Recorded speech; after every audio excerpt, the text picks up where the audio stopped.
वृश्चिक राशि के दोस्तों, नमस्कार। आज का दिन दिनचर्या व्यवस्थित रहेगी। सभी कार्य निर्विकार संपन्न होते जाएंगे। समय पर आपके कार्य पूरे होंगे। दोस्तों, आज के दिन किसी जरूरतमंद असहाय व्यक्ति की सहायता करना आपको आत्मिक सुकून देगा। जरूर आप ऐसे व्यक्ति की सहायता करें। अगर आपसे कोई असहाय व्यक्ति सहायता मांगने आता है तो आपको जरूर उसकी सहायता करनी चाहिए। अपने व्यक्तित्व और कार्य प्रणाली को बेहतर बनाने का प्रयास आपका इस समय सफल होता नजर आ रहा है। दोस्तों, कुछ तनावपूर्ण परिस्थितियां भी बन सकती हैं, लेकिन गुस्से की बजाय शांतिपूर्ण तरीके से समस्या का हल निकालने का आपको प्रयास करना चाहिए। आपके द्वारा लिए गए व्यावसायिक निर्णय लाभदायक सिद्ध होंगे। मार्केटिंग संबंधी गतिविधियों को व्यवस्थित रखें। मशीनरी आदि से जुड़े व्यवसाय में किसी प्रकार की हानि होने की आशंका है, इसलिए सोच समझकर ही कोई निवेश करें। या कोई मशीनरी वगैरह खरीदनी है तो जरूर हर पहलू पर विचार आपको करना चाहिए। इस समय दिनचर्या को खुशनुमा व्यतीत करने के लिए आपको भी थोड़े प्रयास करने चाहिए। दोस्तों, कारोबारी गतिविधियां व्यवस्थित रहेंगी। हालांकि आज कार्य क्षेत्र में आप अधिक ध्यान नहीं दे पाएंगे, परंतु स्टाफ और कर्मचारियों का उचित सहयोग आपको मिलता रहेगा, बना रहेगा। नौकरी पेशा व्यक्तियों को अपनी पोस्ट से संबंधित कोई महत्वपूर्ण अथॉरिटी मिल सकती है। आज किसी नवीन योजना को कार्य रूप देने से बेहतर परिणाम मिल सकते हैं। चुनौतियों को स्वीकार करें। दोस्तों, चुनौतियां तो जीवन में हर किसी के आती हैं। इसको आपको स्वीकार करना चाहिए, चाहे हंस के करें, चाहे आप दुखी होकर करें। चुनौतियां तो स्वीकार करते हुए आगे आपको बढ़ना है। क्रिएटिव रहें। किसी नजदीकी संबंधी का संयोग भी आज मिल सकता है। व्यवसाय में कोई सरकारी मामला चल रहा है तो आज उसके हल होने के चांस 70% बने हुए हैं। कोई बड़ा ऑर्डर आपके हाथ में आ सकता है, लेकिन अभी बहुत ज्यादा लाभ की उम्मीद बिल्कुल ना बना कर रखें, नहीं तो आपको फिर थोड़ा सा उम्मीदों पे पानी फिरने वाली बात हो सकती है। तो दोस्तों, समय आपके फेवर में दिखाई दे रहा है। इस समय नया महीना, जून का महीना, उसके भी देखो कितने दिन निकल गए, एक सप्ताह निकल गया। आप भी अपने आप को इस महीने के लिए तैयार रखें। आपका जब महीना स्वास्थ्य के लिए बहुत बढ़िया है। खान पान में संयम रखें। स्वाद में ज़्यादा ना खाया करें। अपनी संतान के साथ, दोस्तों, अपनी संतान के साथ रिश्ते रखें, चाहे वो शादीशुदा हो, चाहे अभी शादी ना की हो। उनसे रिश्ते आपने अच्छे रखने हैं। ज़्यादा समझाने में थोड़ा परहेज रखें, सावधानी रखें। कुछ बातें अगर आपके सामने आ भी रही हैं जो बच्चों के लिए ठीक नहीं है भविष्य के लिए, लेकिन आपने फिर भी ज़्यादा जोर ना देकर प्यार से समझाना, दोस्तों की तरह। चाहे वो लड़की हो या लड़का हो, ज़्यादा प्रेशर ना बनाएं, क्योंकि आजकल के बच्चे ज़्यादा प्रेशर नहीं सहते। दोस्तों, कोशिश करो मंगलवार को रात को थोड़ी सी दाल हरे रंग की भिगो दें और बुधवार को पक्षियों को खिलाएं। इससे थोड़ा सा आपको सुकून मिलेगा। सुख दुख की धूप छांव से आगे निकल कर देखिए। आपके पास जो कुछ है उसी से ही खुश रहें। खुशी खुशी अपने लक्ष्य की ओर जाना आज आपके लिए हल्का फुल्का रहेगा। दोस्तों, अंदर की दुविधा हटानी चाहिए और चुनौतियों का सामना करने में आपको शक्ति मिलेगी। आप अपने जीवन की यात्रा को बहुत ही बेहतर तरीके से आगे बढ़ा पाएंगे। इसी तरह अगर चलते रहे तो आपकी जीवन यात्रा बहुत सुगमता की ओर दिखाई देगी। अब आप रुकने और थकने वाले नहीं हैं, मेहनत करने की पूरी ऊर्जा रहेगी। वर्षों से मेहनत के नतीजे का फल अब मिलना शुरू होगा, यह मैं नहीं आपके ग्रह बता रहे हैं। अपनी वाणी को हो सके तो रेगुलेटर लगाएं ताकि उसको कम ज़्यादा करना आपके हाथ में रहे। अपनी वाणी पर कंट्रोल लगाएं। अगर कोई प्लाट, दुकान बेचना चाहते हैं या खरीदना चाहते हैं, दोनों तरफ आपको कुछ अच्छे परिणाम दिख सकते हैं। दुविधा दूर होती हुई नजर आ रही है। कुछ मित्र हमें लिखते हैं कि भले ही कितना भी बुरा हो, आप हमेशा अच्छा ही बोलते हैं ताकि इंसान एक आस को पालकर जीता रहे। मेरे दोस्तों, ऐसा नहीं है। आपके साथ ग्रहों के हिसाब से सब कुछ अच्छा ही योग बना हुआ है, तो लाखों लोग इस राशि के होंगे, करोड़ों भी हो सकते हैं।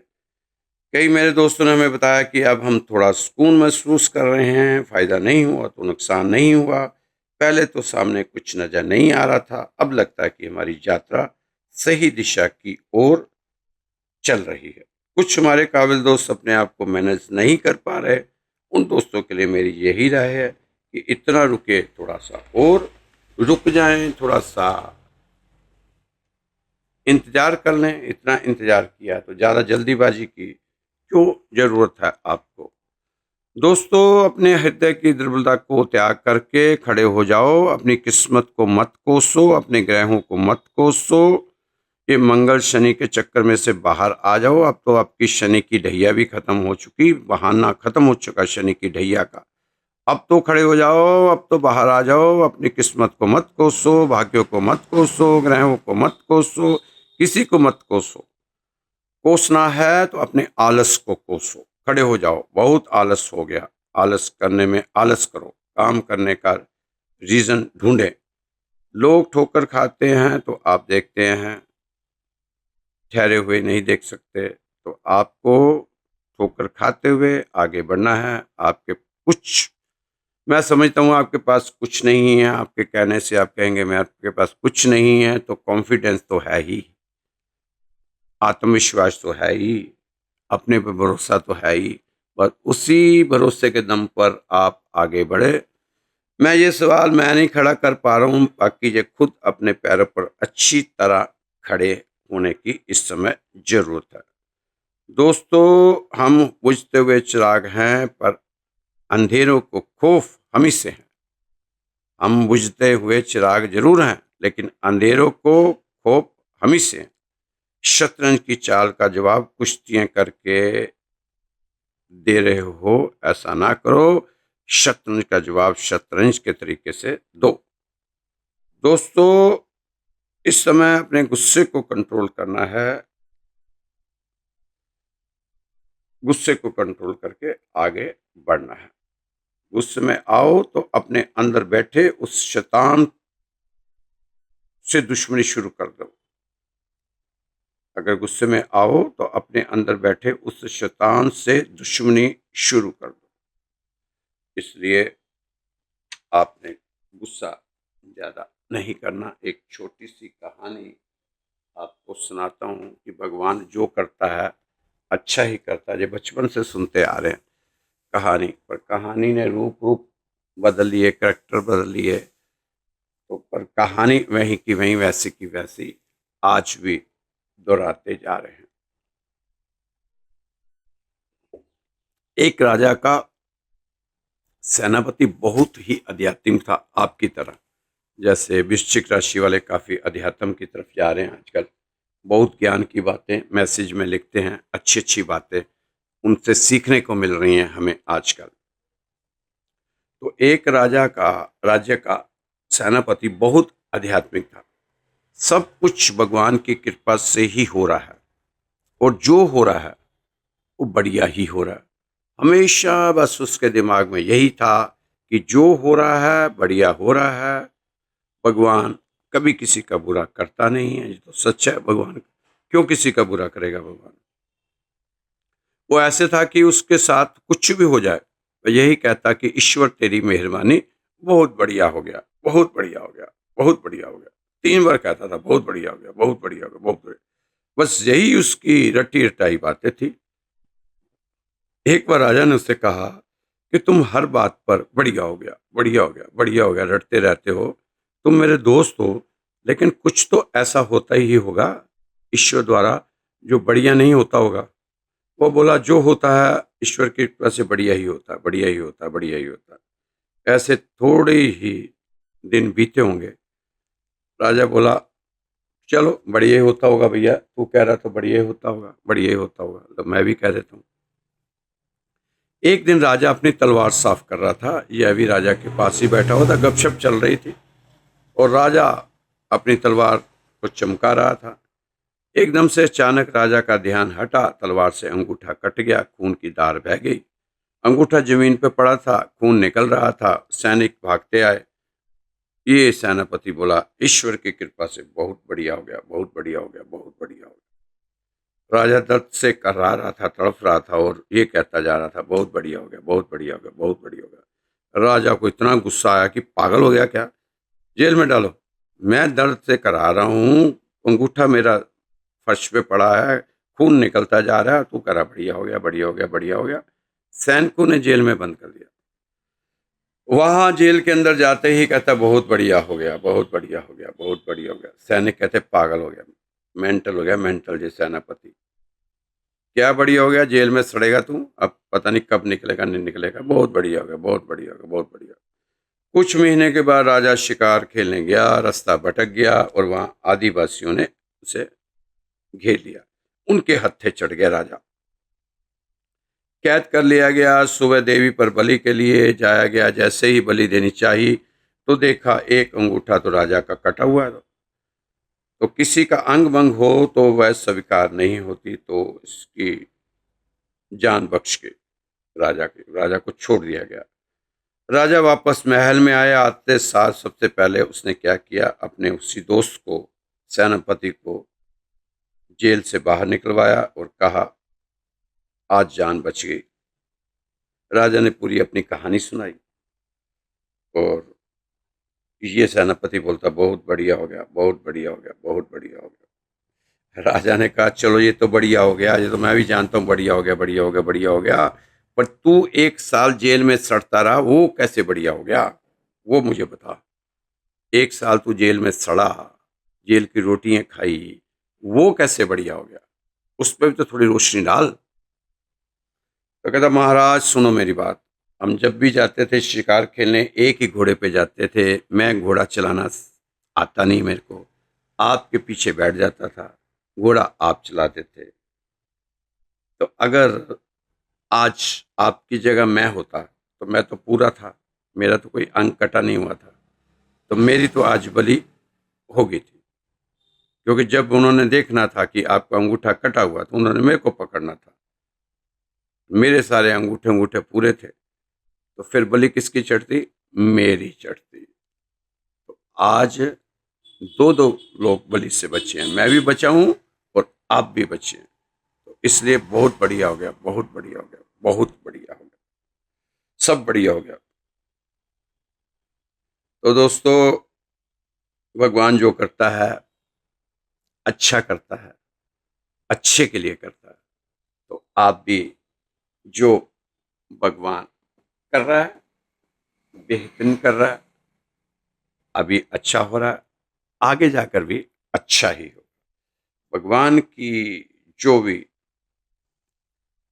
क्रियाकलाप है, इस पे कोई भी किंतु परंतु ना किया करें। भगवान की मर्जी, हमारी अर्जी, भगवान की मर्जी, भगवान की रजा में चला कर। दोस्तों, हम कर क्या रहे हैं, स्वर्ग के रास्तों को विसार कर पगडंडियों का सहारा ले रहे हैं। हम जड़ को सींचने की जगह पेड़ के पत्तों और फलों को पानी दे रहे हैं। हम भगवान को छोड़कर भगवान के बनाए हुए प्यादों के पीछे चल रहे हैं।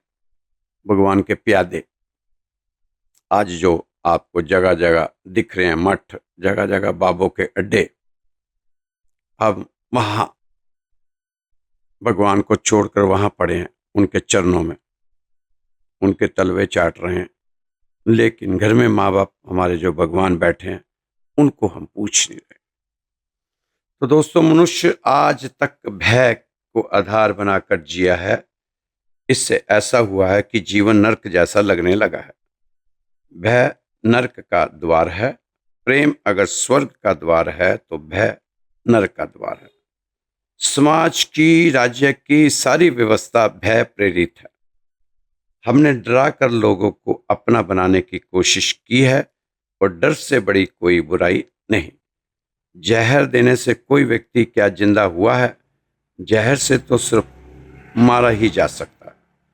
भय सबसे बड़ा पाप है और उसको ही हमने सबसे बड़ा आधार बनाया है। जीवन के सारे पुण्यों का हमारे पुण्य भी पाप जैसे हो गए हैं, हो ही जाएंगे। इसे हम थोड़ा समझने की कोशिश करें। छोटे से बच्चे को हम शुरू से ही भय दिखाते हैं और सिखाते हैं, प्यार नहीं सिखाते। अधिक लोग ताउम्र प्यार सीखे बिना ही मर जाते हैं। सारी जिंदगी भय में ही जीते हैं। छोटे बच्चे से अच्छा बच्चा काम करवाना हो तो आप क्या कहेंगे? भयभीत करोगे, मारोगे, डांटोगे, डपटोगे, भूखा रखोगे, कमरे में बंद कर दोगे। छोटा बच्चा असहाय है, तुम पर निर्भर है। माँ अगर अपना मुंह भी मोड़ ले उससे और कह दे नहीं बोलती जा तुझसे, तो भी वह उखड़े हुए वृक्ष की भांति हो जाता है। उससे डराना बहुत आसान है क्योंकि वह तुम पर निर्भर है। तुम्हारे बिना सहारे तो वह जी भी नहीं सकेगा। एक भी क्षण तुम्हारे बिना रहने की बच्चा सोच भी नहीं सकता। और मनुष्य का बच्चा सारे पशुओं के बच्चे से असहाय है। पशुओं के बच्चे बिना माँ बाप के सहारे भी बच सकते हैं। मनुष्य का बच्चा एकदम असहाय है। इससे ज्यादा असहाय कोई प्राणी नहीं है। अगर माँ बाप ना हो तो बच्चा बचेगा ही नहीं। अगर बच भी जाए तो साफ साफ पता चलेगा कि इसे माँ बाप का सहारा नहीं मिला, प्यार नहीं मिला। वह बच्चा उस चीज की खुंदस समाज से निकालेगा। डराने के भी कई तरीके हैं। आंख से डरा सकते हैं, व्यवहार से डरा सकते हैं और डरा कर तुम बच्चे को अच्छा बनने की कोशिश बनाने की कोशिश करते हो। वही सबसे बड़ी भूल हो जाती है उसके जीवन के लिए। तो दोस्तों, इसलिए अपने बच्चों को भय से नहीं, प्रेम से प्रेरित करो। भय दिखा दिखा के बच्चों को ना डराओ, क्योंकि फिर डर सारी जिंदगी बच्चे के दिमाग में बैठ जाएगा। आप भी अपने अंदर के भय को बाहर निकालें और अपने अंदर के प्रेम को उड़ेलें। दोस्तों, अब डर से आगे बढ़ो, डर से बड़े बनो। अभी वो बचपने वाला डर मन में बैठे हो। मन में बचपने वाला डर मन में बैठाए बैठे हो, उससे उठो, चलो, भागो। डरो नहीं, क्योंकि अब आप जवान हो गए हो और डर आपका बूढ़ा। इसी डर की वजह से आप क्या क्या नहीं गवा बैठे हो। इस डर की वजह से अपने कितनी इच्छाओं का गला घोंटा है, इच्छाओं को पीछे छोड़ा है। इसी डर की वजह से, सिर्फ डर की वजह से कितनी खुशियों को अपने ढंग से जी नहीं पाया। अगर आपने कुछ करना है तो सबसे पहले अपने डर को डराने का काम करना है। डर डरेगा तभी आपको कोई काम बनेगा। अगर डर डरेगा तो तभी आपका कोई काम बनेगा। डर को डराना है, मुझे आगे बढ़ते जाना है। डर ही रुकावट है आपकी उस मंजिल की जहां आप पहुंचना चाहते हैं। ये दो अक्षर के डर ने हिम्मत चार अक्षर को हरा कर रखा है। क्योंकि देखो ना, डर दो अक्षर का और हिम्मत चार अक्षर की, पर डर के आगे वो भी नतमस्तक हुई पड़ी है। आप जीवन में जो कुछ पाना चाहते हो वह उस डर के पार है। आपके अधूरे सपने डर के उस पार हैं। डर को वहीं रहने दो, उस पार, और आप अपने सपने को करो साकार। डर से जीतने के लिए आपको अपने अंदर दृढ़ विश्वास जगाना पड़ेगा। डर अंधकार है, आपके अंदर की शक्ति, ऊर्जा एक प्रकाश का रूप है। अगर आपने दुनिया जीतनी है, तो सबसे पहले उस डर से जीतिए। दोस्तों, डर से जीतना ज़रूरी है। दोस्तों, जो पानी से नहाता है, वह सिर्फ लिबास बदलता है और जो व्यक्ति पसीने से नहाता है, वह इतिहास बदलता है। गिरकर उठना, उठकर चलना, यह क्रम संसार का है। कर्मवीर को फ़र्क नहीं पड़ता जीत और हार का। तो आप अपने डर से बाहर आएँ और अपने आप को कामयाबी की ओर ले जाएँ। दोस्तों, हमारा प्रेम संतरे जैसा है, बाहर से एक पर अंदर फाड़ियाँ। प्रेम तो खरबूजे जैसा होना चाहिए, बाहर तो धारियाँ हैं पर अंदर से एक है। भगवान ने कहीं आकर कहा कि ये मैं कर रहा हूँ। बारिश मैं दे रहा हूँ, धूप मैं दे रहा हूँ, तुम्हें अनाज मैं दे रहा हूँ, मैं ईश्वर हूँ। नहीं, कभी नहीं। तो मैं क्यों सारा दिन मैं करता रहता हूँ? इसलिए अपनी मैं को परे करें, क्योंकि मैं जो है, ये आदमी को कहीं की रहने नहीं देती। कभी काँटा लगता है तो आप निकाल देते हो, पर काँटे का अगर छोटा-सा कण भी रह जाए तो पैर पक जाता है। इसी तरह मैं निकालनी पड़ेगी मन से, तभी प्रेम तक पहुँच सकते हैं। मन में अहम का काँटा निकालना पड़ेगा। मरने के बाद वहाँ कोई भगवान या हमारा कोई रिश्तेदार नहीं बैठा जो अहम का काँटा निकालेगा। वहाँ तो जम का डंडा लेकर बैठा, जो जम है, जमदूत डंडा लेकर बैठा, फिर तो यमराज के डंडे से ही निकलेगा अहम। प्रेम होना चाहिए, प्रेम मत मैं परे हो। मैं परे हो गया, जहाँ मैं परे हुआ वहाँ प्रेम हुआ, जहाँ मैं नहीं वहाँ दो ही है। प्यार माँ बेटे का प्यार है, पर जहाँ बीवी आ गई, माँ का प्यार खत्म, बट गया। प्यार बांटा जा सकता है, पर प्रेम नहीं। प्रेम तो एक हो जाता है, वो सिर्फ मैं को मारना पड़ता है। तो अपनी मैं को मारें और भगवान से प्रेम करें और आगे बढ़ें। इस समय जो आपका समय है, ये आपको काफ़ी कुछ देने की चाह बनाए हुए हैं। तो दोस्तों, अभी तक पढ़ाई चल रही है, अभी उतरा नहीं बस्ता। वृश्चिक राशि वालों की पीठ से उल्टी चप्पलें नहीं पहनी दोस्तों, फिर क्यों लग रही हैं ठोकरें? बचपन में उल्टी चप्पल पहनते थे तो ठोकर लग जाती थी, लेकिन वृश्चिक राशि वालों को तो अभी भी ठोकरों का सामना करना पड़ रहा है। अब तो शनि की ढैया भी खत्म हो गई, अब क्यों ठोकरें लग रही हैं? बहुत मुश्किल है दोस्तों सभी को खुश करना। चिराग जलाते हो तो अंधेरे रुठ जाते हैं, लेकिन आपको तो अब जीवन में दीपावली के दीप जलाने हैं, खुशियों वाले। कोई रूठता है तो रूठे, आप अपनी ज़िंदगी को अपने हिसाब से जिएँ। वृश्चिक राशि वालों ने तो अतीत में कुछ ऐसा ही किया होगा, जैसे कहते हैं, चलो चाँद का किरदार अपना लें, दाग अपने पास रखें और रोशनियाँ फैला दें। बिल्कुल फिट बैठता है यह जुमला वृश्चिक राशि वालों पर, ऐसा ही करते आए हैं। दोस्तों, समय रहते समझदार बन जाओ तो अच्छा है, नहीं तो जवानी जो बोती है, बुढ़ापे को फिर वही काटना पड़ता है। बचपन में अगर आपको नींबू चम्मच वाली गेम का मतलब समझ आ जाता, तो कोई समझौता तो आज वृश्चिक राशि वाले ये हाल नहीं होता। कोई ना कोई समझौता कर लेते आप। जीवन में इतनी मार नहीं खाते, क्योंकि मास्टर जी ने हमें खेल की तरह ही खिलाते रहे। उन्होंने बताया ही नहीं कि इसी तरह हमने जीवन के लक्ष्य को भी इतने ही ध्यान से देखना है कि नींबू ना गिर जाए, नींबू ना गिर पाए, चाहे खुद गिर जाएं। भाग रहे थे पर ध्यान ये रखना था कि नींबू चम्मच पर टिका रहना चाहिए। ये गेम खेलते थे हम स्कूल में, बचपन में, लेकिन मास्टर जी ने इसको गेम की तरह ही खिलाया।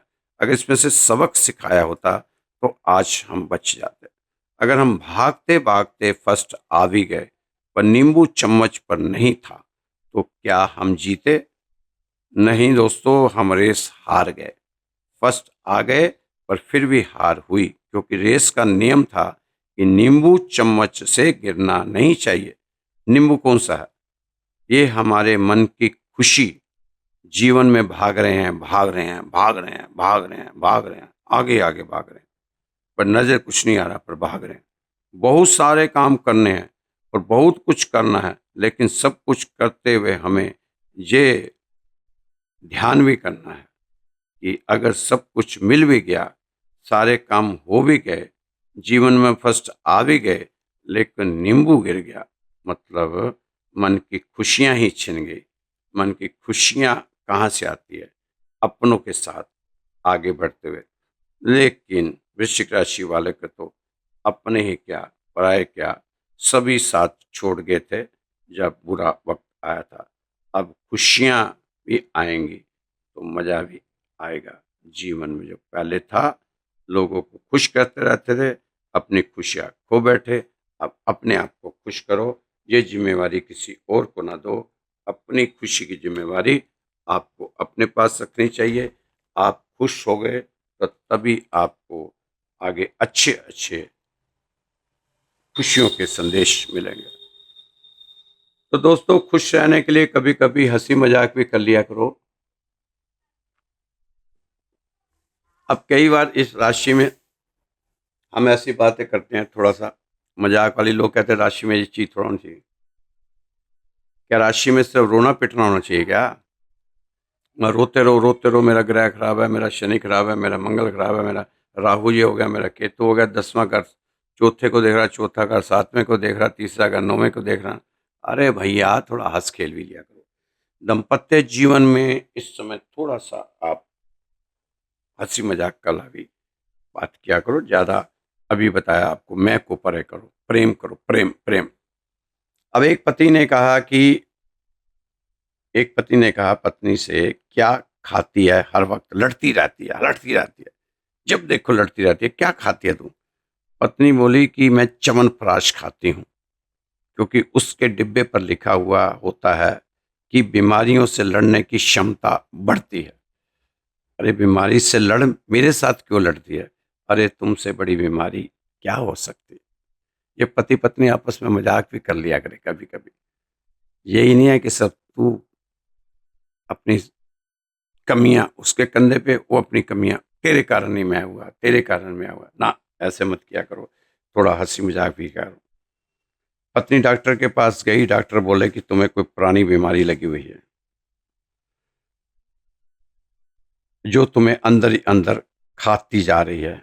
पत्नी बोली, डॉक्टर साहब आराम से बोलो, आहिस्ता-आहिस्ता बोलो, वो बीमारी बाहर ही बैठी है।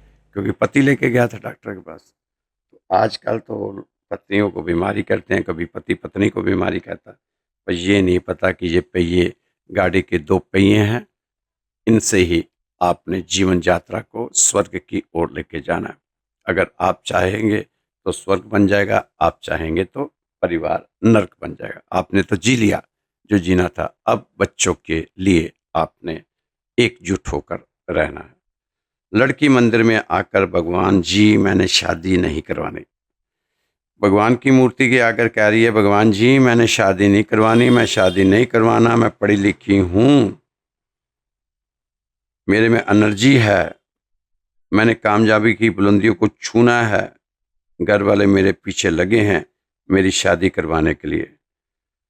भगवान प्रकट हो गए, भगवान ने कहा तू मेरी सच्ची भगत है, मैं तुझसे बहुत प्यार करता हूँ, तू मेरी सबसे खूबसूरत रचना है,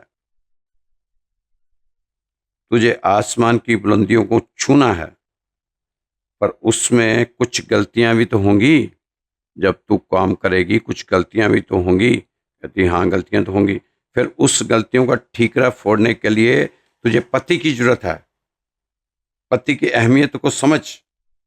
हे भगवान, आपने तो मेरी आंखें खोल दी।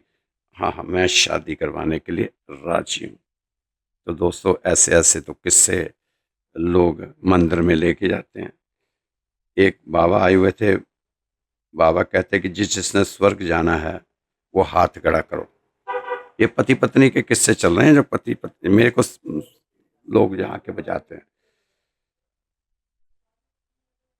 बाबा आए थे कथा करे, उसके बाद पूछना हाथ खड़ा करो जिसने स्वर्ग जाना है। अब वहाँ हाथ खड़े हो गए, पत्नी का भी खड़ा हो गया और उसकी माँ का भी हाथ खड़ा हो गया। बाबा ने बोला, तुमने स्वर्ग नहीं जाना? क्योंकि उस व्यक्ति की पत्नी ने भी हाथ खड़ा कर दिया, माँ ने भी खड़ा कर दिया हाथ। तो बाबा ने कहा था, जिसने स्वर्ग जाना हाथ खड़े कर दो।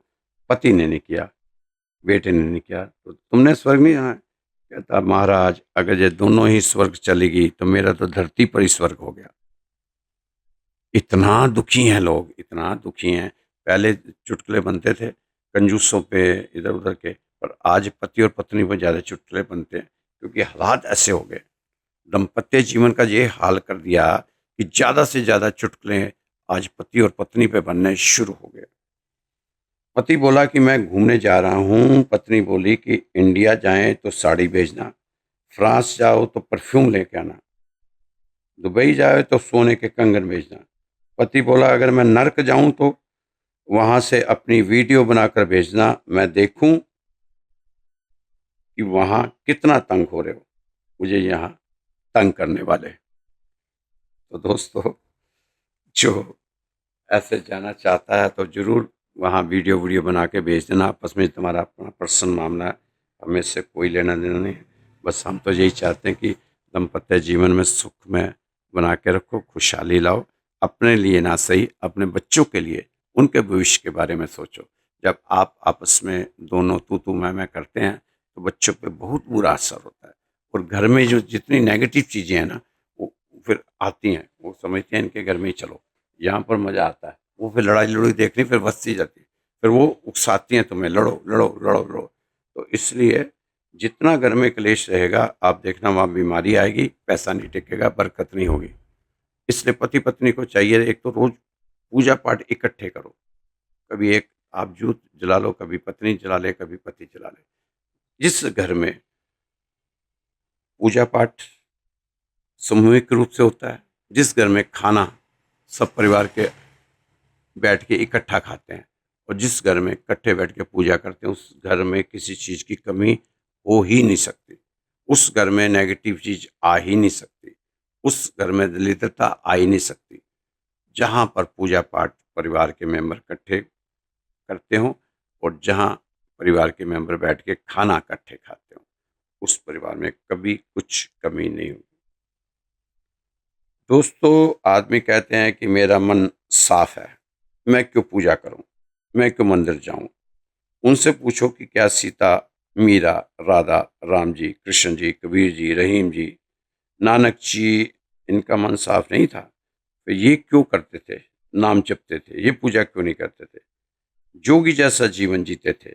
हम सब कुछ करने को तैयार हैं, पर नाम नहीं जपूंगा, अमृत वेले नहीं उठूंगा। तो दोस्तों, जब भी आपने उठना है तो अमृत वेले उठना है, तो आप देखना तमाशा आपका जीवन कैसे बदल जाएगा। 3 से 5 लोगों तो वैसे 3 से 6 भी कहते हैं, पर मैं 3 से 5 को ही अमृत वेला कहता हूँ। जब भी बैठते हैं नाम जपने, मन बाहर की ओर दौड़ता है, क्या करें? कहने लगे कि घोड़ा देखा, जब वह बीमार होता है तो हकीम दवाई खिलाना चाहते हैं। घोड़ा भागता है, दवाई नहीं लेता। उसे समझ नहीं कि मैं बीमार हूँ, हकीम मुझे दवाई दे रहा है, खाऊंगा तो ठीक हो जाऊंगा। पर फिर कई लोग उसको लेटा कर दवाई खिलाते हैं। ऐसे ही हमारा मन है, बीमार है, काम क्रोध लोभ मोह अहंकार से भरा हुआ है, फैल चुकी हैं जी चीज़ें। नाम की दवाई खिलानी है, जबरदस्ती खिलाओ, प्यार से समझाओ, मन को जोड़ना है, हट करके बैठना है, नाम जपने का हट करना पड़ता है। तो दोस्तों, परमात्मा का रास्ता उसी को मिलता है जो जरूरतमंद और गरीबों के लिए काम करता है। तो इसलिए आप जरूरतमंदों की जरूर सेवा किया करें, उनके लिए थोड़ा बहुत करना चाहिए। तो जरूरतमंद की सेवा करते करते आप जरूर एक दिन भगवान के ही उसमें गुड लिस्ट में आ जाएंगे। तो भगवान की गुड लिस्ट में आने के लिए आपको गरीबों की, असहाय लोगों की जरूर आपको चिंता करनी चाहिए और उनकी सेवा भी करनी चाहिए। दोस्तों, आकाश की ऊंचाई के साथ साथ समुद्र की गहराई भी है। समुद्र में एक बार डुबकी लगाने से अगर रतन ना पा सको तो समुद्र को रतनहीन ना कहो। ये हमारे रामकृष्ण परमहंस जी ने कहा था कि अगर आपने समुद्र में डुबकी मारी, आपको कुछ नहीं मिला, तो आप समुद्र को रतनहीन ही ना कहना शुरू कर दो। ना, उसमें रतन है। आपने प्रयास एक बार किया, बार बार बार बार प्रयास करेंगे तो जरूर आपको वो रतन मिलेंगे। ऐसे ही आप सुबह उठे, ध्यान करने बैठ गए, नहीं ध्यान लग रहा है आपका, इधर उधर भटक रहे हैं, आप कोशिश करते रहो, कोशिश करते रहो। और जिस दिन आपका ध्यान लगना शुरू कर दिया, फिर आप देखना जीवन में ऐसी कोई चीज़ नहीं कि जिसने आपको इतना आनंद दिया हो जितना आपको ध्यान लगा। दोस्तों, आज कोई अहंकार के मतवाले हाथी पर बैठा है, कोई माया प्रपंच कटीले पर, कोई क्रोध और उत्तेजना की चोटी पर बैठा है, तो कोई विषय वासना के पर्वत पर। इसलिए हमारी यात्रा इन शिखरों पर चढ़ने की यात्रा नहीं, बल्कि इनसे नीचे उतरने की यात्रा है। क्योंकि इन शिखरों से उतर कर ही हम मानसरोवर में प्रवेश कर पाएंगे, उन रत्नों को प्राप्त कर पाएंगे जो वास्तविक आनंद के भंडार हैं।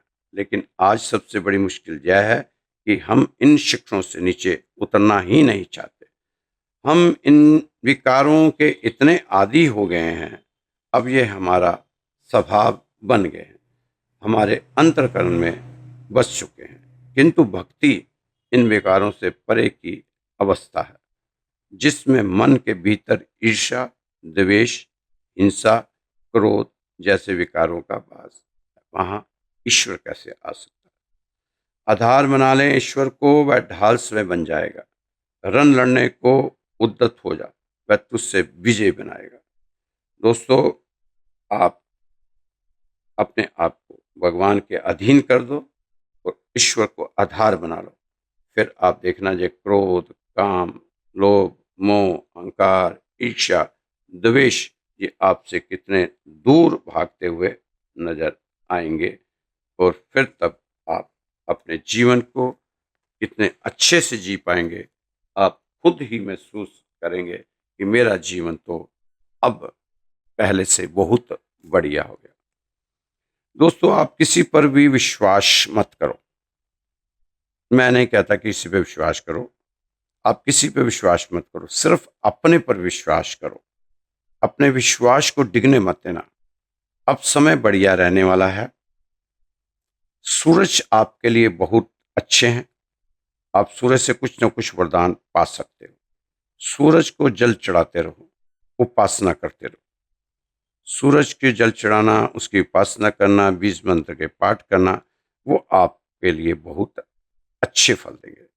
जीवन साथी से थोड़ा अपनी ईगो का बैलेंस बना के रखो। थोड़ा गुस्सा पीना सीख लो, सहना सीख लो, फायदा होगा। जिन लोगों की शादी नहीं हुई, वह भी वैवाहिक जीवन में बंधने की कोशिश करें। अगर सोच बनाई है तो आगे बढ़ें। अगर आप स्टडी के लिए विदेश जाना चाहते हैं तो योग बन रहा है। ईमानदारी से धीरे धीरे अपनी सफलता की ओर बढ़ते रहें।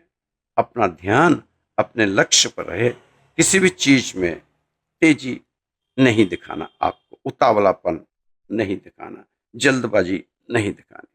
किसी के बारे में ना ही बुरा बोलें और ना ही किसी के लिए बुरा सोचें, क्योंकि इससे अच्छे ग्रह आपको फल बिल्कुल नहीं। खास तौर पर शनिदेव, अगर आप किसी की निंदा चुगली करते हैं, ईर्ष्या द्वेष करते हैं, तो शनि अपने अच्छे फल कभी भी आपको नहीं देगा, नहीं देगा, नहीं देगा। लिख के रख लो। इसलिए किसी को बुरा मत कहो, किसी की द्वेष मत करो, ईर्ष्या मत करो, निंदा मत करो। फिर ये आपके अच्छे ग्रह आपको अच्छा फल नहीं देंगे। मन को समझाएं, इसे उदास मत रहने दें। हो सके तो परिवार के साथ आप थोड़ा समय निकाला करें, बैठा करें, पूजा पाठ किया करें, इकट्ठे बैठ के खाना खाया करें। उदासी, जो उदासी है ना, उसको अपने पर हावी ना होने पाए। चेहरे पे खुशी, मुस्कान लेके रखें। राहु काल में हो सके तो कम लोगों से मिलें। राहु काल जो होता है रोज 1.5 घंटे का आता है, तो कम लोगों से मिलें, कम लोगों से मिलें और कम बोलें। आप हमारे राशिफल से जुड़े रहें, हम गारंटी लेते हैं प्रभु की कृपा से कि अब आप काफ़ी सारी विपदाओं से शनैः-शनैः बाहर आते जाएँगे। पर आप ज़्यादा उत्साहित होकर मांस मदिरा का प्रयोग शुरू मत कर देना। अपने आप को आपने सात्विक रखना है, जिस तरह शनि की ढैया में, शनि की साढ़सती में रखा था, इसी तरह अब भी आपने अपने आप को सात्विक रखना है। नहीं तो शनि महाराज आपको बहुत कुछ लौटाना चाहते हैं, वो फिर अपने डिसीजन को चेंज कर लेंगे अगर आप सात्विक नहीं रहेंगे तो। शनि ग्रह को तामसिक चीजें देकर खराब मत कर लेना मेरे दोस्तों। हम आपको बारी बारी आपकी राशि में बढ़ा चढ़ा कर नहीं बताते, क्योंकि हम जानते हैं कि आपकी राशि आपके साथ क्या करना चाहती है। उसे आप खुद ही भगवान की प्रार्थना करके बदल सकते हैं। धार्मिक रहें, आध्यात्मिक रहें, पूजा पाठ करें, हनुमान चालीसा का पाठ करना बिल्कुल ना छोड़ें। और हनुमान चालीसा का पाठ करने का ढंग ये है कि सबसे पहले अगर राम स्तुति करनी आती है तो राम स्तुति करें, नहीं तो 108 बार जय सीताराम, जय सीताराम, जय सीताराम, जय सीताराम करें। फिर हनुमान चालीसा पढ़ें, फिर बंद करें, उसके बाद फिर लिखें जय सीताराम, जय सीताराम, जय सीताराम।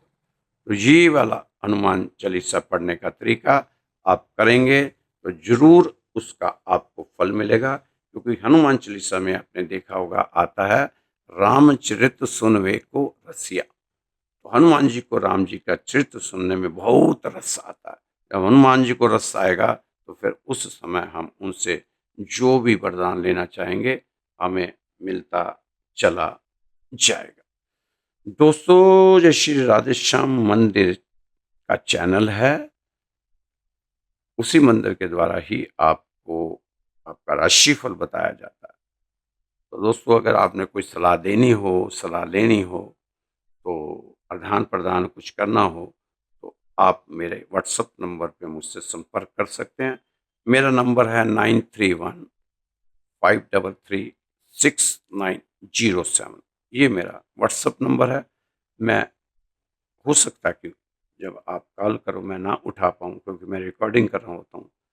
तो मैं बाद में आपसे बात ज़रूर करूँगा, 2 दिन 4 दिन के बाद। मैं कोई भी ऐसा फ़ोन नहीं छोड़ता जो मेरे पास आया हो, जिससे मैं बात नहीं करता, कि मैं खुद इच्छुक रहता हूँ कि आपसे बात करूँ, आपसे संपर्क साधूँ और अपने प्रभु के नज़दीक आपको लेकर आऊँ। तो नंबर एक फिर से रिपीट कर रहा हूँ, 5931 931 533 6907 9315336907। खुश रहें, मस्त रहें, स्वस्थ रहें, व्यस्त रहें और तंदुरुस्त रहें। कल फिर मिलेंगे आपकी राशि के साथ। जय श्री कृष्णा, जय श्री राधे।